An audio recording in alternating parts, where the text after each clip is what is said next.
And here we are, Friday. Finally made it to the end of the week, February 28th, 2025. I hope all is well with you. If you want to get a hold of me, you know the number, 208-535-1015. I'm still laughing at my post in the SiriusXM Octane Fan Club Facebook group. If you weren't tuned in during the noon hour of Madness and Mayhem, we were talking about how on Facebook, for some reason right now, there are a lot of pages just posting generic statements that are controversial, so to say. Like, ketchup is the best condiment out there. You can't disagree. Something like that. And sure enough, people are going to talk in the comments. There's going to be a whole lot of traction, a whole lot of rage bait on Facebook right now. So we asked ChatGPT to come up with rage bait for rock and metal. And sure enough, it came up with this whole thing about how Greta Van Fleet is the best thing to happen to rock since Nirvana. And I told it to really make it just antagonizing to people who hate Greta Van Fleet. It's this long post that says, face it, Greta Van Fleet is the best thing to happen to rock since Nirvana. They brought back real musicianship, unlike the generic screaming metal bands that all sound the same. Meanwhile, washed-up legacy acts like Metallica and Foo Fighters are just coasting on nostalgia. Rock needed saving, and GVF delivered Stay Mad, right? A full-on AI-generated post. I put that in the Octane Fan Club. As of right now, it's sitting at 122 reactions, 74 comments. Luckily, for the most part, most people are realizing it's satire, but there are people just screaming at me. And all I'm doing is hitting the laugh react to them, which might make them even more mad. I don't know, but Facebook trolling's always fun. So that was my entertainment for this Friday. Hopefully we'll find some awesome stuff to talk about this afternoon. Beastie Boys, Pop Evil, and more on the way here shortly. Yesterday, I didn't do it to teach their own question. It was just an online, hey, what's your favorite color type of thing in the K-Bear 101 Idaho Rock and Metal Facebook group, because during that time, I got the chance to sit down with Johnny Hawkins, the vocalist for Nothing More. Super nice guy. I was shocked on how fast that interview went because I got an email ahead of time saying, hey, please keep it to 30 minutes, and then he has to be out of there. And usually when you get an email like that, you stick to the time, right? So I'm sitting there chatting with him. We're going back and forth. I look to my left at the timer. We were at 25 minutes, and I go, okay, one last question here. And that was it. So it was like two friends almost catching up. Like we were just going back and forth. It was a fun time. I'll get it up on our YouTube channel here shortly at K-Bear 101 RMG. There's just so much to do today. So I'll put it on our YouTube. I'll also put it on our Artist Interrogations podcast as well. I might need to timestamp it. I shared a little clip of the interview yesterday because apparently Nothing More has a tour that's hasn't been announced yet. But you know that scorpion's tail that he brings out on stage that he rides on? It's like this weird contraption that he stands on the top of. They're kind of revamping it for this unannounced tour. So I might need to share that with all the music news outlets and everything. But overall, fun conversation. I think you'll enjoy it. Look out on our YouTube channel, K-Bear 101 RMG. Well, we have another major death that no one saw coming. This one's not a person. It's Skype. It'll be shutting down in May after 21 years. It started in 2004. I thought it said 2003. Isn't it 22 years? Well, anyway.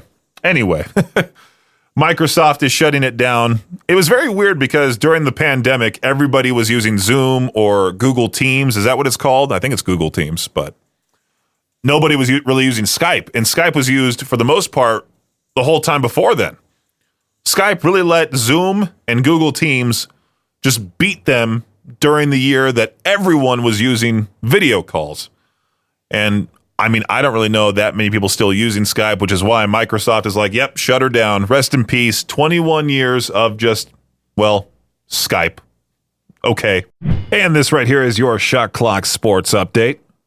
With the Philadelphia 76ers season slipping away, Paul George made a decision that he thought could help. He's stopping his podcast. After the team dropped its 9th straight game Wednesday night, George told reporters that he made the move because he's trying to turn things around here, and the full focus is trying to get this team together. It was a noble team-first gesture, but unfortunately numbers get in the way. It seems that George was actually playing better this season. After an episode of his podcast dropped, it'll be fun to see if George's stats or the success of the team improves without Podcast P. Greg Popovich, the legendary head coach of the San Antonio Spurs, made an emotional visit to the team yesterday. It was the first time they had seen Pop since his stroke in November. After the meeting, Popovich issued a statement saying he won't return as coach this season, but hopes to return in the future. Travis Kelce has decided to return for his 13th season with the Kansas City Chiefs, putting retirement rumors to rest. Kelce, who's 35, is coming off the worst season since he was a rookie. If Kelce would have retired, he would have walked away from $19.5 million because he's now playing the 2025 season. He has nearly $20 million to look forward to, and NFL fans have another season of a certain pop star in the luxury box to look forward to. Why not do one more here? Besides voting on the legality of the tush push, it looks like the NFL's competition committee will also be reviewing the rules for overtime. Receiving the ball first has become more of an advantage than pre-2011, which was when overtime was just a sudden death period. Receiving teams won almost 57% of games in overtime from 2017 to 2024. That's up from 55% from 2001 to 2011. The NFL also wants to level this out a bit and might just take action to do so before the 2025 regular season gets rolling. That does it for your Shot Clock Sports Update right here on K-Barrel 101. I would ask this question for the Peach Throne, but I'm afraid most of the answers I would get would not be radio friendly or I wouldn't be able to air any single one of them here on K-Barrel. What's the strangest thing you've seen someone do confidently in public like it was totally normal? Some of the responses on Reddit, one guy said he saw a dude feeding birds at the Redondo Beach Pier. The Redondo Pier is actually very nice. Last time I was there, I think, was 2020? Yeah, 2020. It's a fun pier. It's like a mini San Francisco, but in a good way. But this guy that was feeding the birds, he was biting into a loaf of bread, an entire loaf of bread, and spitting the bread pieces out all at the birds. Another answer, once saw a man in a full business suit get up from his seat in a busy airport lounge, do elaborate martial arts moves for about 10 minutes and sit back down again without making a sound. I've seen people like that in the gym. Many people like that in the gym, just doing those weird Tai Chi moves. I'm like, I don't know how you can do that confidently. I feel weird exercising sometimes in front of people, or sometimes I think I'm too loud on the treadmill. I have my headphones in, and for people that see me at the gym, they'll see me take my headphones off, and I'm wondering, I'm like, am I breathing loudly? Am I stepping loud on the treadmill? I don't want the person behind the counter at the Planet Fitness to ring the luck alarm, and then I will be so embarrassed I'll never go to the gym again. All right, let's talk about a cinematic disaster waiting to happen. Shrek 5. They finally announced it. For a moment, we were all ready to party like it's 2001. Then they went and switched up the animation style. And they, of course, had to include Zendaya because, like I said before, Hollywood likes to use the same 5 people for every movie nowadays. And now everyone around my age, everyone who wanted to feel nostalgic about Shrek and having excited for Shrek to make the return, they're now upset. Very similar to me because Shrek doesn't look like the way he did before, not at all. He looks weird. Same with Donkey. Pinocchio, I would have easily passed on him. He kind of looks the same, but yeah, it's weird. It's very weird. And now Shrek, Shrek and Fiona, they have a daughter who's voiced by Zendaya. And I'm wondering how exactly they're going to make this movie try to work. I don't think it'll do well, unfortunately. Did they introduce anybody else into this movie? Because all I saw were the brief screenshots. I didn't watch the trailer. I should have. But yeah, it just doesn't look good. And I'm not excited for it. I haven't been to the movies in quite some time, which absolutely sucks. I kind of want to be excited for a movie again. It's kind of like video games. I want to be excited for a new video game coming soon, but GTA 6 is pretty much the only one that I know of that I'm like really excited for. It's a very weird time when it comes to entertainment. Well, we all wish our dogs could live forever, right? Yeah. While we're not quite there yet, scientists are making some exciting progress. There's this biotech company called Loyal. They've developed an anti-aging pill specifically for dogs, and it's one step closer to hitting the market. It's still waiting on full FDA approval, but the agency has given it a thumbs up for its effectiveness. Now, the pill itself is beef-flavored. It's aimed at dogs 10 years and older, weighing at least 14 pounds, so those tiny little chihuahuas, I guess they're out of luck. This pill's designed to help boost their metabolic health, keeping them happier and healthier as they age, so they can just simply live longer. You know, dogs themselves, they don't live all that long, especially when you get to the big ones, like the Great Danes. They live to like 13. but you see somebody's Chihuahua that's like 20, and it's quite sad to see an old dog. It's like that Shane Gillis joke. You just see it like an old dog, barely walking into the living room. You're like, oh, hey, there he is. Wow, he looks great, doesn't he? Well, this is pretty scary. Doctors are now using AI just like students are, but instead of cramming for exams, they're turning to it for some serious healthcare work. We're talking everything from diagnosing illnesses to crafting personalized treatment plans. I guess AI is helping them make better decisions faster. It's also saving them time by handling things like medical charts, billing codes, which that makes sense. You want to get rid of the tedious work, not have it decide somebody's life, to be quite honest. I think there was one time I went to the doctor recently and I was wondering about one of the side effects of the meds I was taking.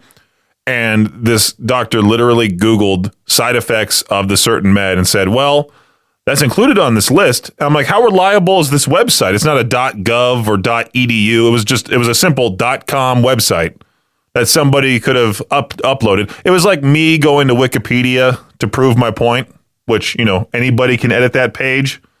The future's scary with AI. It really is. Well, let's talk about some stupid people in the news. One stupid person, I should say. An 18-year-old Florida woman with a bone to pick with her ex-boyfriend, which, by the way, if you're going to be petty, well, I shouldn't even say that. Leave your exes alone overall. Don't hit them up. Don't do anything to them.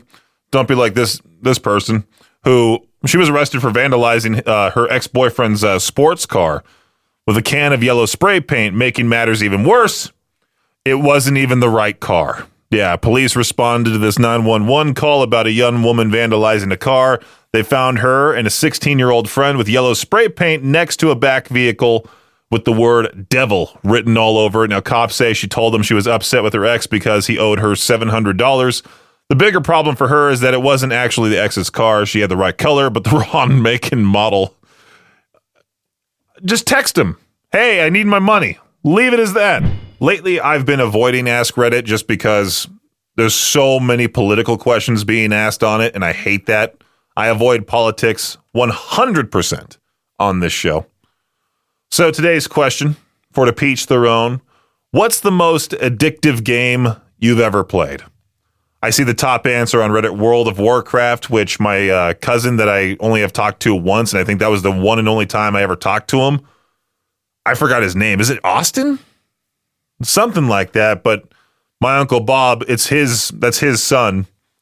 He was talking about, he's like, he's been playing World of Warcraft now for the past 72 hours straight. Like, okay, wow. A real champ right there.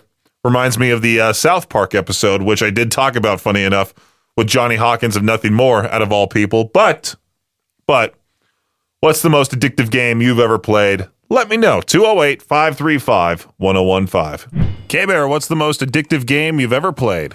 Play 9. What's that all about? It's like a golf game with cards. Play 9 card game.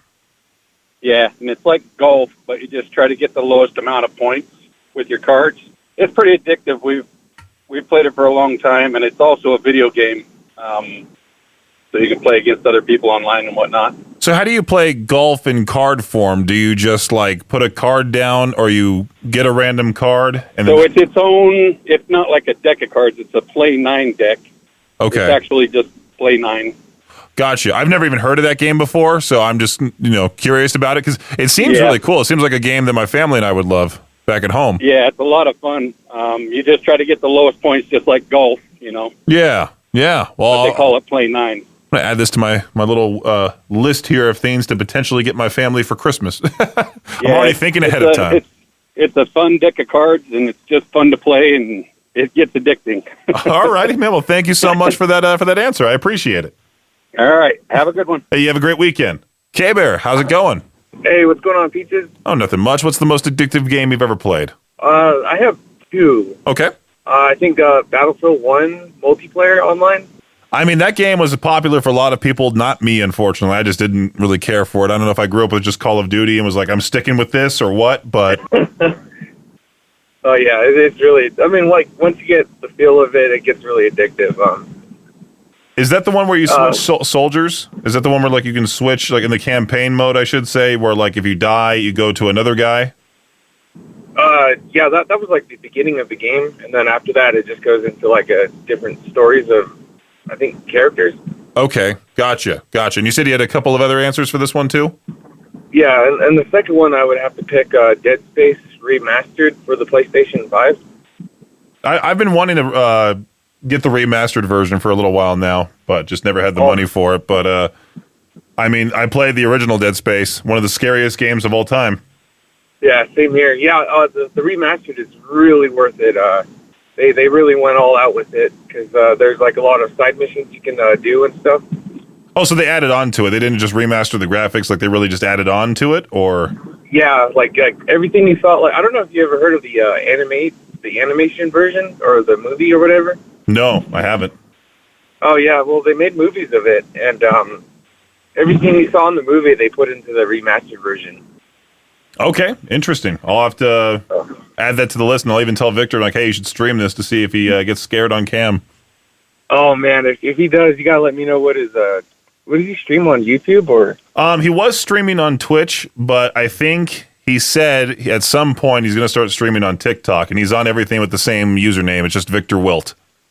Oh, okay. I gotta follow him then, because I would watch, definitely.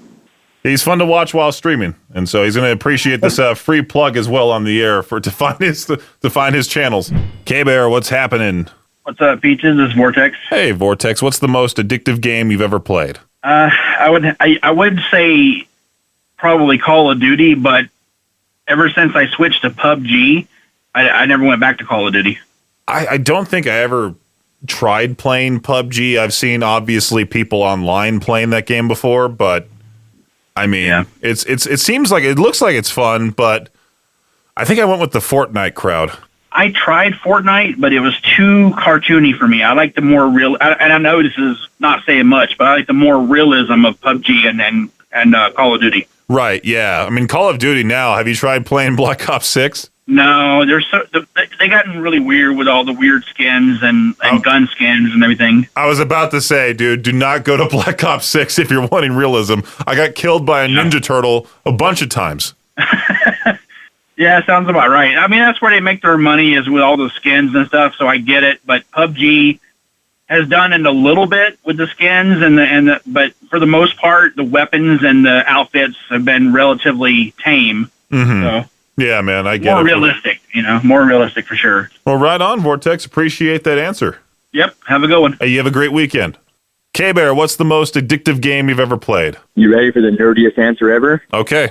Dungeons and Dragons, baby. Oh yeah, I'm still mad to this day. My friends and I set up a campaign, spent all night doing so, and then nothing ever happened out of that. Oh, I've been there a few times. My brother's been playing the same campaign with his brothers and with his buddies for like 15 years. The same campaign. Jeez, must be Just nice. going. Oh, good for you.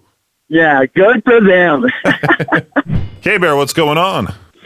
I was just calling in about the most addictive video game. Yeah, which one is it for you? There's actually 3 of them. Okay. Borderlands, Fantastic. Borderlands 2, and then Saints Row the Third. Wow, I thought you were going to say Borderlands 3. You threw me off. All right. No, I didn't really like Borderlands 3 as well. Are you excited for 4? I am. Me too. I'm excited I'm to see very how they do with all the guns and everything. And Saints Row 3, that was the one with the ogre in it, like the giant dude. Am I thinking of the right one? Yeah. Yeah. That was a fun game. That was the first one. They went away from like the GTA-esque roots and they went crazy with it and then went crazier from there and completely have changed everything. I don't think they've made a Saints. Well, they made one recently, but I didn't touch it because I heard it was really bad. It wasn't called Saints Row 5. It was just called Saints Row. Yeah. I own a digital copy of it. I've played through it a little bit. Towards the beginning, it's pretty fun, but it's supposed to be a remake of the very first one, but a better version. Oh, okay, gotcha. Yeah, no, the Borderlands, great choice. Borderlands 2, I think, was honestly my favorite. I replayed that story not that long ago. Handsome Jack's a great villain. But Saints Row 3, that's another great choice. Great answers here. Thanks for listening to Peach's Pit Party, the podcast. If you enjoyed the show, please share, subscribe, and rate the podcast. Peach's Pit Party is hosted by me, Peaches, a.k.a. Brendan Peach, and is a production of Riverbend Media Group. For more information or to contact the show, visit riverbendmediagroup.com. Until next time, Peach out.